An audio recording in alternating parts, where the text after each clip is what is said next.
Hi guys, स्वागत है आप लोगों का एक बार फिर से मेरे YouTube चैनल पे।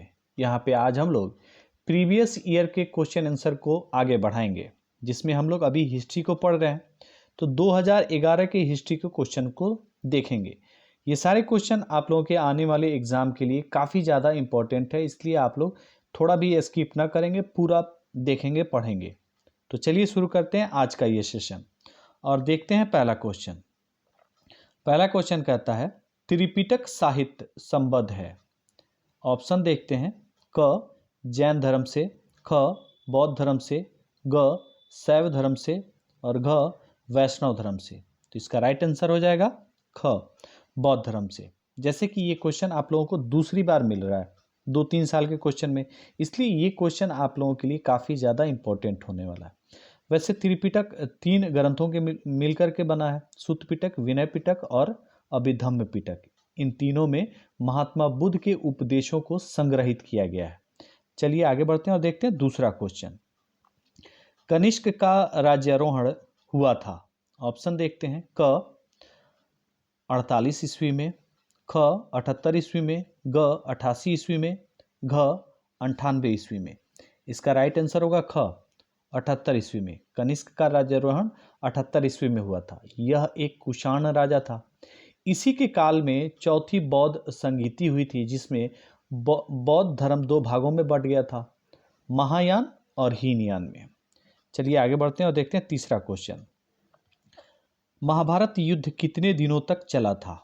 ऑप्शन देखते हैं। क 15 दिन, ख 16 दिन, ग 17 दिन और घ 18 दिन। तो इसका राइट आंसर हो जाएगा घ 18 दिन। महाभारत कुल 18 दिन चला था। यह पांडवों और कौरवों के बीच चला हुआ एक युद्ध था, जिसमें पांडव लोग विजय हुए थे। चलिए आगे बढ़ते हैं और देखते हैं चौथा क्वेश्चन। चौथा क्वेश्चन कहता है अशोक के किस अभिलेख में कलिंग युद्ध का वर्णन किया गया है? ऑप्शन देखते हैं। क 10वां, ख 12वां, ग 13वां, घ 16वां। तो इसका राइट आंसर हो जाएगा ग 13वां। ये क्वेश्चन भी लगातार रिपीट हो रहा है। इससे पहले जितने भी क्वेश्चन निकले हैं, ये हर साल एक साल बीच करके या लगातार रिपीट हो रहा है। ये सारे क्वेश्चन आपके आने वाले एग्जाम के लिए काफ़ी ज़्यादा इम्पोर्टेंट है। 13वें अभिलेख में कलिंग युद्ध के बारे में अशोक ने लिखवाया था। अब कलिंग युद्ध कब हुआ था, ये आप लोग जानते हैं। 261 ईस्वी पूर्व हुआ था, जिसमें काफ़ी लोग मारे गए थे। ये देख करके अशोक का दिल जो था वो बदल गया था। उसने अपनी नीति जो थी, युद्ध नीति, वो बदल करके अब धम्म नीति अपना लिया था। और धम्म के प्रचार के लिए इसने क्या किया था? धम्म महामात्र रखा था। ये सब बताने के पीछे मेरा एक उद्देश्य है कि कई सारे क्वेश्चन एक क्वेश्चन के साथ आप लोगों को कंप्लीट हो जाए। एक और बात मैं बता दूं कि ये जो कलिंग है यह उड़ीसा में पड़ता है। चलिए आगे बढ़ते हैं और देखते हैं पांचवा क्वेश्चन। चोलों की सबसे छोटी प्रशासनिक इकाई कौन थी? ऑप्शन देखते हैं। क उर, ख मंडलम, ग वलनाडु, घ कुर्रम। तो इसका राइट आंसर जो हो जाएगा वो हो जाएगा क। सबसे छोटी इकाई कौन थी? उर थी। अब थोड़ा सा इनके बारे में भी जान लेते हैं।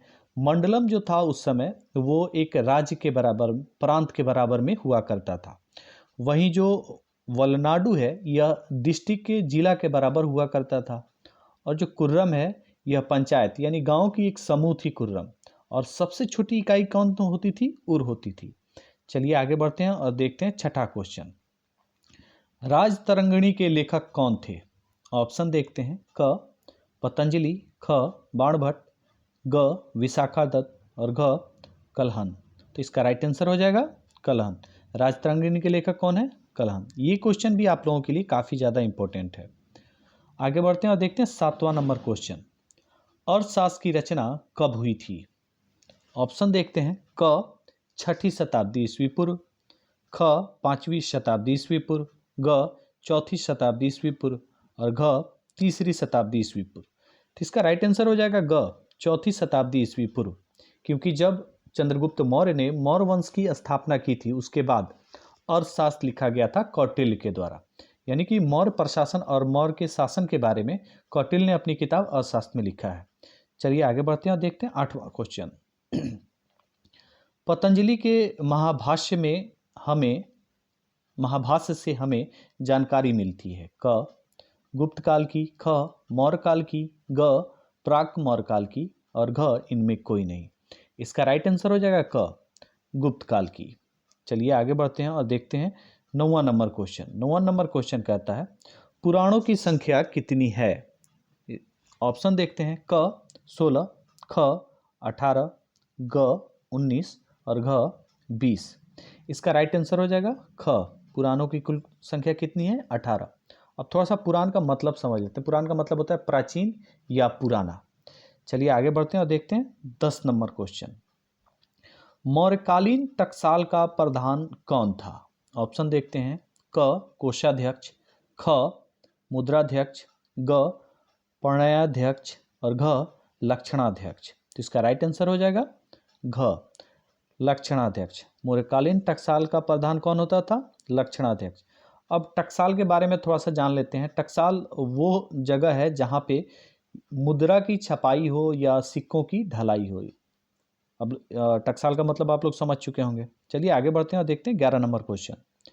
अलबिरूनी भारत में किसके साथ आया था? ऑप्शन देखते हैं, क महमूद गजनी के साथ, ख मोहम्मद बिन कासिम के साथ, ग मोहम्मद गोरी के साथ, घ तैमूर के साथ। तो इसका राइट आंसर हो जाएगा क महमूद गजनवी के साथ। अलबिरूनी जो था वो ख्वारिज्म का रहने वाला था। ख्वारिज्म पर महमूद गजनवी ने आक्रमण किया और वहाँ से कुछ युद्धबंदियों को अपने साथ गजनी लाया, जिसमें अलबिरूनी भी था।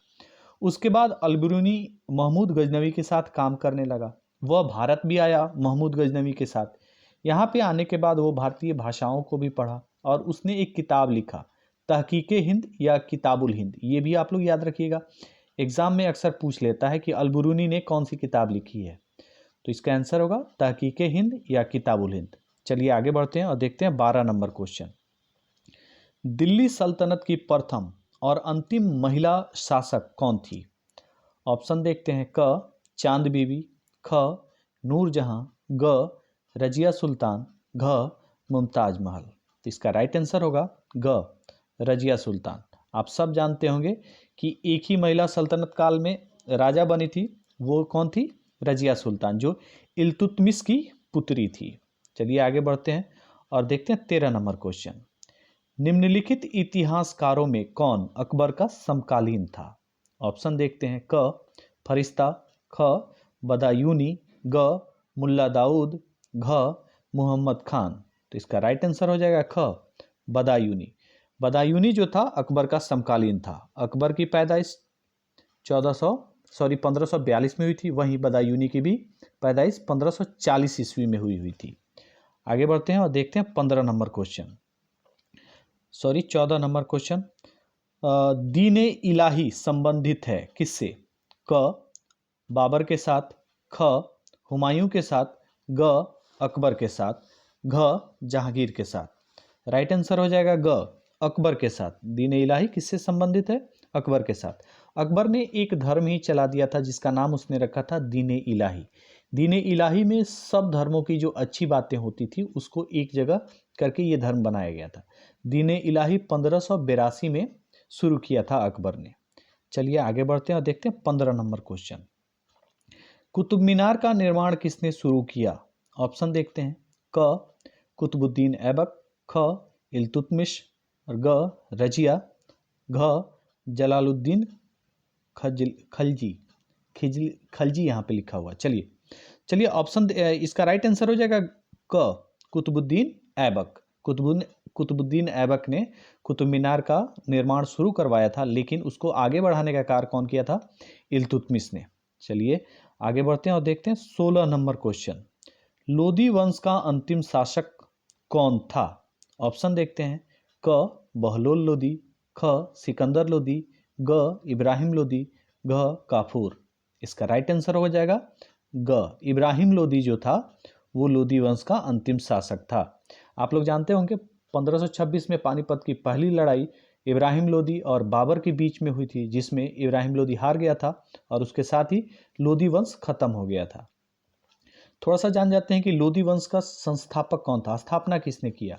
तो वो जो स्थापना करने वाला था वो था बहलोल लोदी। अब देखते हैं सिकंदर लोदी कौन था। सिकंदर लोदी लोदी वंश का सबसे महान राजाओं में से एक था। चलिए आगे बढ़ते हैं और देखते हैं 17 नंबर क्वेश्चन।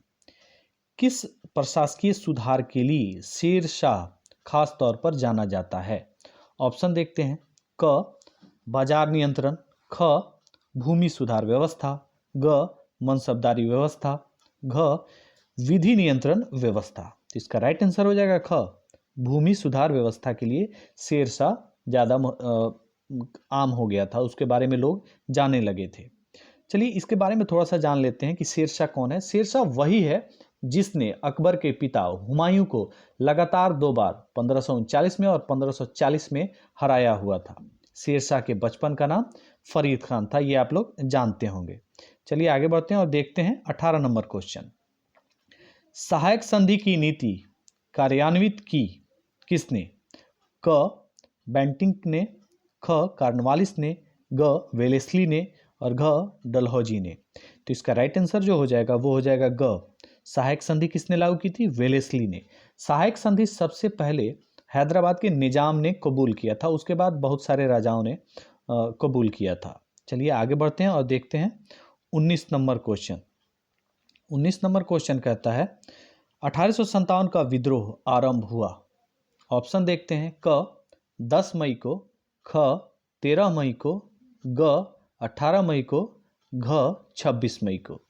तो इसका राइट आंसर जो हो जाएगा वो हो जाएगा क 1857 की क्रांति 10 मई को शुरू हुई थी मेरठ छावनी से। मेरठ छावनी के सभी सैनिकों ने विद्रोह कर दिया और आसपास के जितने भी छावनी थे वो सारे सैनिक मिल करके विद्रोह को आगे बढ़ाए और देखते ही देखते उत्तर भारत में यह 1857 का विद्रोह काफ़ी तेज हो गया था।